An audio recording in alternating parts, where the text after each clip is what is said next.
lalaki galit sa malalandi, pero kapag sila ang nilandi, abot tenga ang ngiti.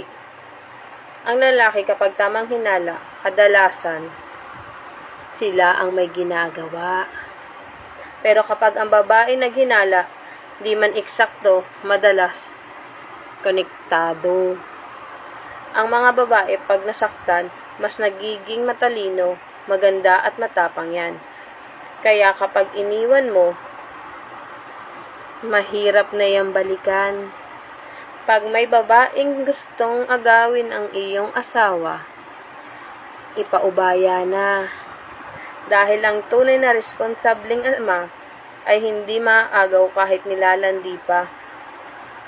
Kaya tatanungin kita, kung ibabalik ka sa buhay single at kung mag-aasawa kang muli, asawa mo pa rin ba ang pipiliin mo?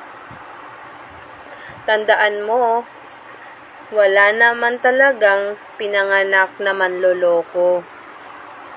Di lang talaga na itanim sa isip